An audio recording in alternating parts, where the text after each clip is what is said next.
À 44 ans, Zaya Ziouani embarque pour une 5e saison à la tête de l'Orchestre de Prodige sur France 2, dont la grande finale aura lieu ce jeudi 29 décembre 2022 sur France 2. Rencontre avec une femme de conviction. Ce n'est pas un endroit pour les femmes.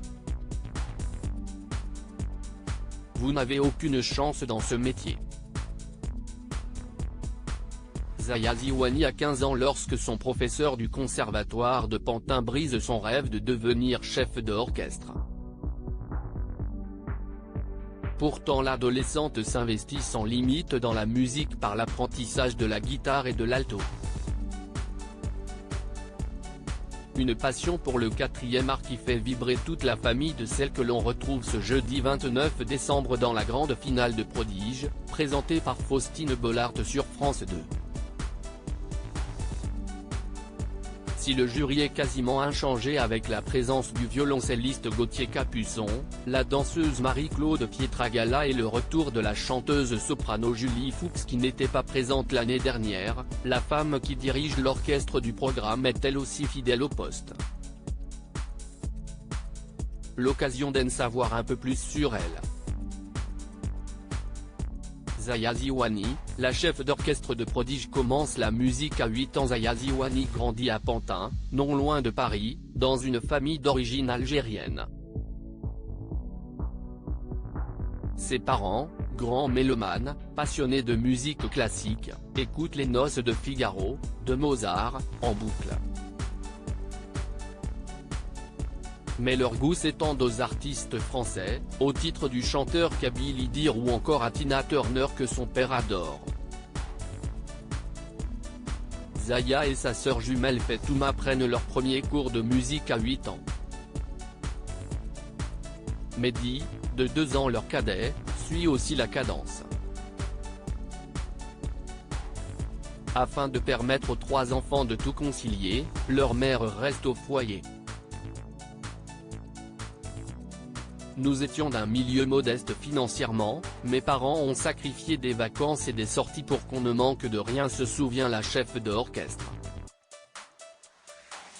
Une première direction à 17 ans. 2 ans après la remarque cinglante de son enseignant, la vie remet Zaya Ziouani sur le chemin de la direction d'orchestre. À 17 ans, elle est repérée par le grand maestro Sergiu Celibidache dont un poster recouvre l'un des murs de sa chambre. Quelques mois plus tard, elle est choisie pour diriger l'orchestre de son lycée, lors d'un concert à la salle Gaveau, à Paris. Ce soir-là, j'ai découvert ce sentiment qui m'habite encore aujourd'hui, cette estrade est ma place, j'y suis à l'aise, se remémore-t-elle.